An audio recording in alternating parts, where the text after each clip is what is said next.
And good evening. It's May 31st, 2024. And welcome to another one of our branches on the vine with the Bible Project and their Sermon on the Mount series. So, my brother Jim Wern and I, we decided to take a peek at these videos as well, and we're going to have chats about them. Okay? So, on the week that we would normally release our vids, we're going to do it with 2 episodes. The first, usually on a Thursday, will cover my comments and thoughts on the ideas that Tim and John and those wonderful folks at the Bible Project have put together for us. And on the day after, it's going to be usually on that Friday, I'm going to have a discussion with my cool brother Jim, and we're going to bounce around on ideas, thoughts and ideas that are rattling around in our heads. So, welcome this evening to our discussion on the 5th episode of the Sermon on the Mount. Don't make oaths, turn the other cheek, love your enemies. But why? And this is our part 2 on the Dusty Feet.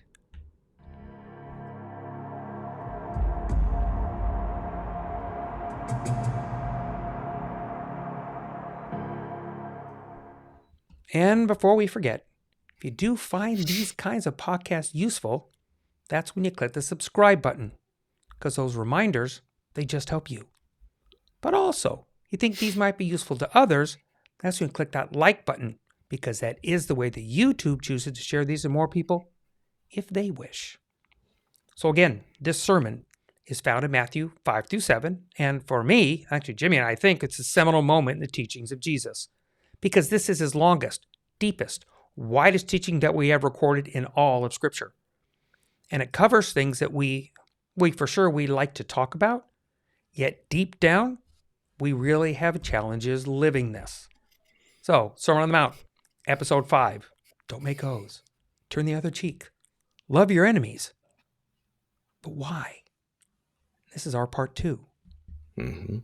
So we talked last, we basically covered oaths, yeah? Right. Yep. And their importance, right? Mm-hmm. And how we're supposed to take them, live them, a simple yes, yes, no, no, but it's deeper even than that. And then we're going to get into this very uncomfortable topic of turning the other cheek. Yeah, I think that's basically where we're going to segue to. So what is bouncing around with you as we go this way? Well, this whole section started out with the you have heard it said, an eye for an eye.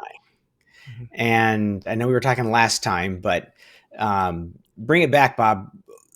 Where did that come from? Because it's not scriptural per se, but it is something that is obviously it is the eye for the eye and the tooth for the tooth. But its purpose, we have developed it into tit for tat. In other words, that's where we have taken that statement and made it a tit for tat thing. What the intent in Torah is, it's the other way around.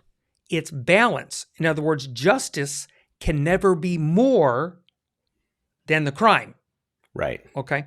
So it's God saying, hey, I expect balance and equality in this. And if you take that whole thing actually in context, it also goes on to address that you make sure that when you're in that balance, that balance is even for poor and rich. In other words, there's an equality in that as you read that text in Torah, it breaks out that that's the part. And it's interesting because there are sacrifices in Torah. And so at times, depending on what it is, they'll say for those that can afford, you bring a lamb. Right. If you can't, you bring a dove. Right. So there's God already meting out a balance of his own in this. So God is that's God's angle on it. We took the angle of if you hit me, I can punch you back. Right. And we're going to see where this is going because Jesus says you've got it backwards. Yeah. Yeah.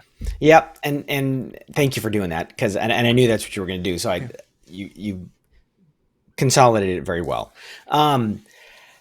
And it's funny how we as humans will take something that we're told and will add to it or make it bigger or broader than it was intended. Ooh, yeah. And I don't know if that's just, a human trait, or what, but that's just what we do. Yeah. And that's in scripture, in terms of we take scripture and we draw out extrapolations greater than God intended. Yeah. But we'll do it with the law also. And that's why we have a judicial system like we do. Yeah. Why we have the judicial branch that helps, when we try to interpret the Constitution. The whole purpose of the Supreme Court is to bring it back to, okay, what was the original intent here? What are we talking about? Right. Because we tend to want to use things for our favor. Oh, yeah. When we talk about fair, usually it's, how is it fair for me? Yes. That's where we go to. Yeah. And Jesus was trying very hard to say that's not what the original intent was. Right. We're here talking about human beings treating each other like human beings. Yeah. And I think the first example was the slapped you on the cheek, and they used, the what was understood in that day, the right hand back slap.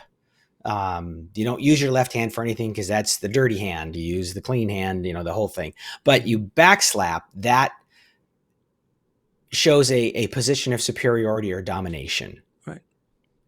And what they were saying, and I thought this was so good, was it's when you turn the other cheek, it makes them use the front side. And really what you're doing is and I loved this idea of, you've basically forced them to be human rather than superior, to be equal rather than domination. Yeah. To say, now you're going to hit me the other way. That's you and I now in this, not just you condescending to me. Yeah. And it's interesting because it's not a pride thing that Jesus was saying. He's not saying, stand. I remember one time, I can't remember where I heard it originally, but it was about this authority figure telling a child they need to sit down, and the child was, I'm sitting down on the inside or on the outside, but I'm standing up on the inside. That defiance kind of thing. Yeah. That's not what Jesus was emphasizing here. It was saying, hey, we're both human. Yeah. We're both human. Yeah. The exposure of humanity on both sides. Okay. Because remembering that I'm going to make sure that our humanity plays out here. Right. Okay? What we tend, because the first argument that we get from this, from anybody, is, well, we're not supposed to be doormats. That's the phrase. And I hear that, and then I go, but that doesn't match the story. And then I say that because I go, okay, I hear that. And then I go, so I'm looking to how Jesus handled it all. Yeah. And we don't want that answer. Right. So, and we don't. But that exposing the humanity is such a critical issue here. Yeah. And I think, again, like I said, things we don't want to talk about because deep down inside, I'm going to put it out there. I postulate. My brain wanders. I'm not convinced that, generally speaking, churchy, well, let's just deal with the churchanity side of things, is not sure God has the justice side balanced right. Because if they have a particular belief, you and I were just talking about this off screen, if you have a particular belief system in this, that it's only a yes or no, black and white position, then how does justice get meted in that, right? Yeah. Because then I have two problems. We say, well, if it's a non-churchy guy hitting me, of course I'm supposed to fight back. And you go, that's, again, Jesus isn't saying this. And we'll get to our third part where we're going to address that particular uncomfortable thought. But then on our churchy side, somebody does some affront Right. similar to this. And we go, but if they're going to be, I'm going to be in heaven, then there's no balance in the justice with that. Mm-hmm. And so I think we have an underneath problem with justice and God. Mm-hmm. I do. And I think that's why we struggle with this one. And I think they're struggling with the same thing as they're sitting in Rome. And they're expecting Messiah that's supposed to come and oust Rome. Mm-hmm. And right smack dab in the middle of this, he goes, Yeah. Turn the other cheek. Yep. Carry the bag, Mm-hmm. Expose Give him your coat. Yeah. humanity. Yeah. And you're like, that's not what I expect, Yeah. when our, how do you put this? Those uncomfortable, when we're not uncomfortable, when we're annoyed, somebody's infringed on our Mm-hmm. time, and Mm-hmm. I don't have time for that. I don't have time for Mm-hmm. you. That kind of thought. I think that falls in this realm, because it's like you're imposing on me, and as you don't get to dictate what I do. And I go, I think it falls here. Again, up for debate and discussion, of course, but I think that's something to chew on. Yeah. Yep. The thing that I think is at the heart of it, and we talked about this briefly before, was how in those circumstances, the slap on the cheek, the giving the coat, the going the extra mile kind of thing, you are acting human when you're not being treated humanely. And that says something about you. This whole section reminded me, and I love the movie Braveheart. It's just, one of those, it's very inspiring. Okay. How true it is to the actual everything. I don't know, but the movie was fun. But his speech is the thing that most people take away from it. And I think, what does he say? With one chance to tell our enemies, you can take our lives, but they'll never take our freedom. Right. Was his big speech. And it's like, well, actually they can take your freedom. Right. But, and this is the thing that I kind of took away, is you can control my circumstances, but you can't change my identity. Yeah. You can label me, but you can't define me. Yeah. And what Jesus is saying there is, you can treat me like less than, but I know who I am. Right. And I can still treat you like somebody who is somebody. Yeah. And I love that. And then, of course, he uses the other illustrations as well. The going the extra mile, where the difference between being forced to do it versus choosing to do it, and what that says, again, about saying, okay, now I'm showing you that we're on the same level. We're both people, and I'm going to give you something, even though you tried to take something from me. And then, of course, the third one being, if he takes your coat, give him your shirt. And, Tim pointed out Jesus was being a little exaggerative here. Yeah. But bringing the point home of, again, you can take from me. Yeah. But that doesn't rob from me the fact that I can give to you. Right. And what that says. It's big with the shirt coat game. I liked the cultural nuance of the twist was that they couldn't take your cloak because that was your blanket, right? That I equated it in when I was talking about it on my episode. It was about that's like your home. Okay, that's like your that's your protection, that's your covering. Right. Okay, so but I can go in and strip everything out underneath it. I can take your shirt, right? Because I'm not technically doing that. Where that's the practice that had come into play. And then his point was, give him your cloak. Let Yeah. everybody know they've stripped me Mm-hmm. bare. Yeah. Mm-hmm. The big, again, you almost, on that point, you're exposing your humanity, Mm-hmm. you know. Mm-hmm. But it's known what you're doing. I think the affront that we have is, but what we want to fight back for God, and said, I think Mm-hmm. you've missed the point that I think God gets to decide that, and do you Yeah. really believe He will? And that's, again, I think that's a really tough thing, because I'm Yeah. more and more compelled that most people are not comfortable with that, Yeah. and so that that removal of something for something else. And I said, Mm-hmm. okay, I've lived. Okay, so I'm retired Air Force.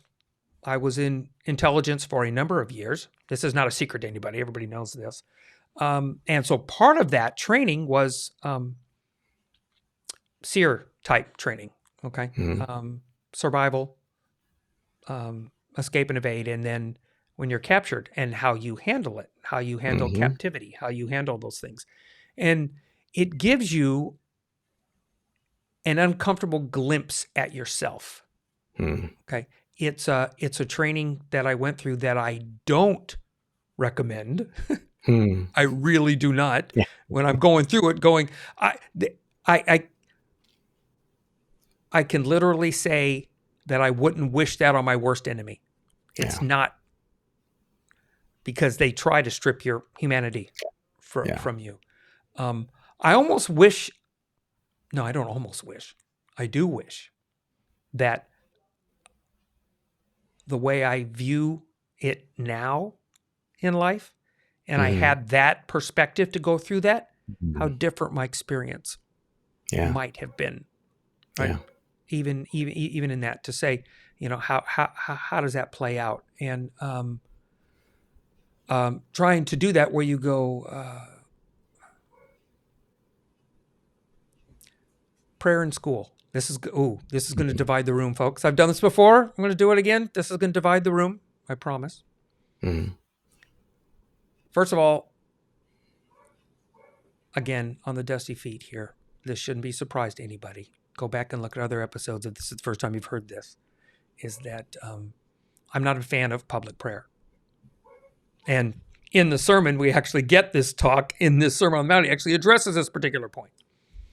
That proverbial prayer around the flagpole thing that Mm-hmm. we love to talk about. And I go, why is it not like what he's talking about? And he gets that deal. Well, it's not me. And I'm like, okay, well, Yeah. there, you can't, Jimmy, like you were alluding to in that humanity, that they can't take that part of Mm-hmm. it deal. You can't stop me from praying. It's Yeah. impossible. Mm-hmm. You cannot do that. Right. You cannot allow me to speak. Can't stop me from praying. Mm-hmm. The same thing there. You can try to take my humanity from me. I'm going to show you that I'm human. If that takes me to death, then that's the point. God gets the justice Yeah. on that, And if and let's go the other way. Let's say I'm wrong in it.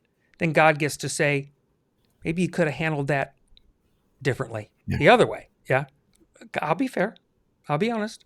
Mm-hmm. But I'm more compelled by I think we have to leave that justice to God, but I'm not falling on a pointy object over something that they've taken away something. No, they didn't take away anything. They just took away your public demonstration, but they haven't taken anything away. And I want to toss one thing out, and then I want to hear what you can say. But like, they go, well, they can't peel our Bibles out of our hands. And I go, do you realize how many years? I mean, not years. I'm talking about millennia. Mm-hmm. People didn't have Bibles. Your story was what you remembered from the story. So I might suggest that you get to know the story. So if, when, wherever puts you where you don't have one, you're still going to know the story, and that's again, that's going to irritate some people too, but I understand that. So, Yeah. Well, okay. Why did you just freeze up?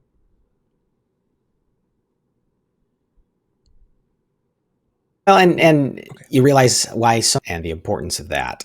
Yeah. Um, and that we're not then dependent on, the Bible itself, that Right. we're internalizing the Word of God. But Right. I think That book, the yeah, book, right. That right, little exactly. Yeah. The le- bound pages. the leather bound tome, as my Hmm. phrase, the Yep. leather bound tome. It's what's inside that's the deal. It's not Yeah. that. Right. It's the story behind Exactly. it. That the story that has existed long before it was ever a leather bound tome. Yeah. Yeah. And I think the thing that drove home, or for me, the core of what was going on here is, the whole slap face, turn the cheek, can't take away my identity, who Yeah. I am. Yeah. You also can't take away God's provision for me. The Mhm. whole, shirt and cloak. Yeah. Yeah, you can take you can take it. I can give it, but I also know that ultimately it is God who provides for me. It is God Yeah. who protects me. Yeah. It is God who watches over me. And Mhm. this cloak is just a piece of cloth. Well, or you're taking God's thing. In other words, Hmm. I'm for that thought. I love Hmm. that thought, and I go, okay, so you're you're just taking God's thing. You're not taking Yeah. my thing. Yeah. My humanity is mine. I get it, Hmm. but Hmm. everything else still is Hmm. some semblance of His. Yeah. Yep. Yeah. Absolutely. And Great so point. we get to respond in a way that says, I understand you think you have this position, but I know what my position is Hmm. in terms of my provider. Hmm. Who God is to me. Hmm. And then, that last example of going the extra mile is I get to, in that circumstance, um, use my resources, my energy Hmm. to give something to you. I like that a lot. And it is literally an act. Yeah. The one thing is a response, the face treat. The other Yeah. is you've taken Yeah. my possessions, but now I get to show you through an act that takes my energy and my time. This is who I am. I'm the kind of person you didn't even have to take Yeah. it from me. I would Yeah. have offered it. Yeah. I would have given it gladly had you Yeah. asked. Yeah. And that's a I like your progression thought in that a lot, because you get to this point to where, yeah, so now this falls on me. Like you said before, it's a response acting to you, and what are you going to do and how you stand and da da da. I loved the graphic in the video. I Mm-hmm. mentioned this in my episode, and I kind of remind people, go back and watch the video. Don't Yeah. just listen to us gab, because in there, how they at the end of the video, they Yeah. give a little how to. I mean, it was how they made it, right? Mm-hmm. And they were Mm-hmm. talking about the lines in the sand, and it goes with the opening graphic, and it's like, but the Jesus follower is crossing the line. They're Right. coming on your side of the line. They're Mm-hmm. they're they're the one crossing into the boundary. With the slap, it was you slap, and then to get the slap with the Mm-hmm. open hand, Mm-hmm. they step across the line to Mm-hmm. get it, and you see Right. the scars on the cheeks Mm-hmm. in the neon, Right. with that heart Right. world, right? Mm-hmm. And so when you're going that extra mile is across the line. Yeah. So in other words, they carry the pack across the line. Now I'm Yep. doing two things, and I like where you took this, because I'm acknowledging, I'm showing you my humanity, Mm-hmm. but I'm also acknowledging your humanity. You might Mm-hmm. not be treating me Right. humanly in the particular caring one, as Mm-hmm. they're treating you in the beginning like a pack mule. right? Mm-hmm. And now you're now going to be a Right. cohort because now I'm human and I'm doing this of my own side. So now Right. we're two humans walking along the side of the road. Yep. So I'm acknowledging your humanity in that as well. Whether you get Mm-hmm. it or not, you might not. Right. I Right. get that. If anything we've learned in this world today, Mm-hmm. nothing happens in a vacuum. And Yeah. so we have phones now to show you that nobody gets away with anything anymore because Right. everything's on a flipping phone somewhere or something. So that's still seen. Yeah. Yeah. And I think the other thing too, not only are we showing them our humanity, and showing them their own humanity, but we're also, and that's why I loved here, giving them the opportunity to respond differently the Differently. second time around. Yeah. And that says, hey, I don't see you as a one-dimensional evil only. Right. I see you as just like me. Before Christ, fallen the whole 9 yards, Right. I was transformed, Mm-hmm. and you can be too. Right. And I love that idea that you're basically opening the door Yeah. for them to Yeah. go, oh, hey, maybe there is a different way to live. And that's it's hard when you're in the moment to think that Mm-hmm. way. I Mm-hmm. get it. And Mm-hmm. I go, and you would do that. You go, well, not, Yeah. and I get it. And I say, yeah. And then I read a story that continues Mm-hmm. on. Pick Yeah. Matthew's fun because it takes us towards the end because we're in Matthew with this. So just Mm-hmm. follow Matthew's. And you're going to get to a point where this exact thing pretty much takes place. And turn the other cheek, carry this, uncomfortable, and then we'll get to the next one on our next piece. But we don't have a leg to stand on to argue otherwise. We deny it, but if this were justice in God's court, say it was, and we gave that, I was being a warrior for God. I was da da da da da, and he said, "Did I say this?" And you can deny it, or you can say, "Yeah." I said, "But is your kneel?" And he goes, "So did you have an example?" Because I'll bite how hard this was to think before Jesus. I get it. Mm-hmm. That would be hard to think. And it had gotten to that point. That's why he makes the famous statement. Again, he continues in this line is, you have heard. It's gotten to this point where you're being told this, just like you were in church and saying, you've been told this, So we're at this point, you've been told, and then he's challenging that thought. So we are the beneficiaries. Yeah. You mentioned in another episode that there's so much more that's happened before this. We're only 2,000 years after Jesus. Before him, there's 4,000 years before him. That is part of that historic, collection of scrolls that we have that cover that amount of time. So we have the advantage of post, which gives us less of an excuse, assuming there even is Right. a justifiable excuse, which Yep. Yeah. is it such? I don't know. Anyways, that we have, I gave you, and not only like I told you a story, right? Jesus going, I told you a parable. I had an encounter with somebody there and did something. It was all you have to do. The simplest part was just, you can just look at me and give you that example. And our answer was, I don't want to do that. Yeah. Yeah. So, yeah.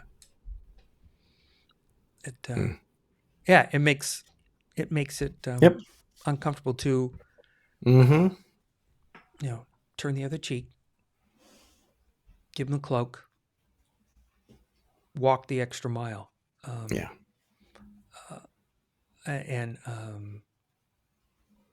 And I go, there are times even where, because I think if you stop to help somebody, that you're taking my time.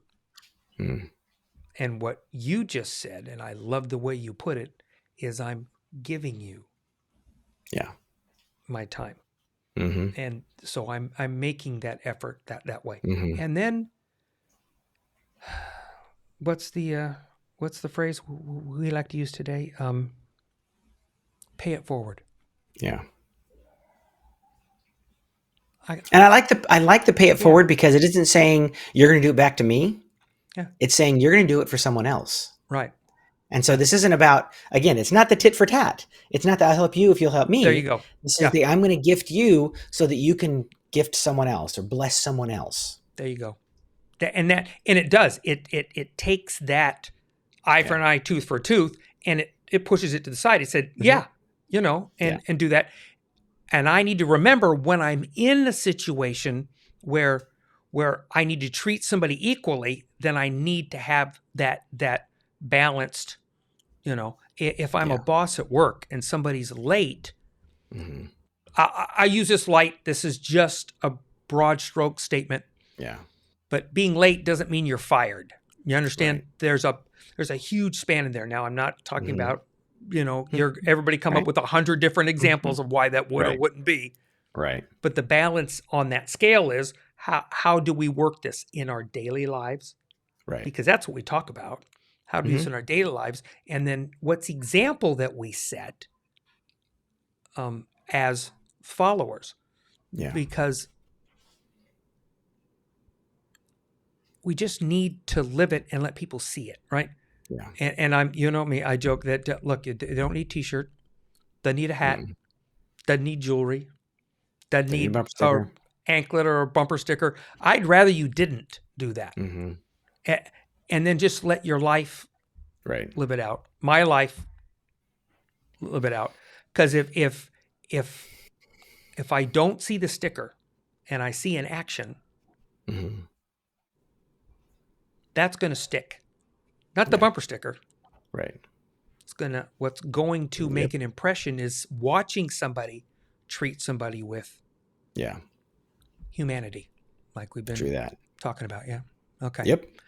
Anything else?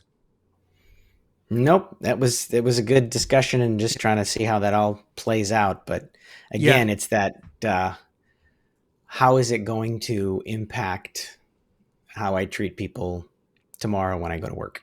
There you go. And that's and it will take, and it's what I written down. What I've written down. Connecting 100 imperceptible human moments. The little things that you do, reactionary and actionary, and actionary, like we're doing, and we're not noticing them in the moment at the time. Right. But you string them together, and they tell a story. Because if you were watching Jesus through his life, in the beginning, you're not seeing it, and then you see it, and then you see it, and it becomes more and more and more and more. We just get to look back on it on the backside, and all of a sudden, the picture's perfectly done. But it's kind of like, what was his name? Bob. Who was the artist that told the story as he drew? Bob. Oh, I know you're talking about. No, you're thinking of. Oh shoot. Anyway, I know you're talking about. Yeah. So and as it develops a story, and he's telling a story, and then it comes to life. When you're seeing it, or he's watching, and you get to watch as the story develops, because it's not a finished product. We are not finished products, and the story might look like it's going to be something else, and then it turns into something else. But I think this is where we see this in those parts. So. The next section, our part 3, it's good, like with my part 3 that will come up, is we're going to get into loving your enemies. You thought this one would divide the room. I think we're going to get that one step further, because now we're going to introduce the thought of, Jimmy, you were saying it, the guy that you're carrying that bag for, that extra bit, and you're walking side by side. You're now doing it because you love him. That's going to be fun to talk about. So we'll have some fun with that. So, folks, we've had a great time with this. Again, if you have any comments, leave them down in the description. However, if you want to be more personal, make sure that we get to them. Just bob@TheDustyFeet.com, and we'll get back to you. And we'd love to entertain any ideas, thoughts. We we like to hear. So feel free. Jimmy, again, brilliant as always. So until next week, thanks again for episode 5 with Sermon on the Mount and our part 2. And thanks you with us tonight on the Dusty Feet.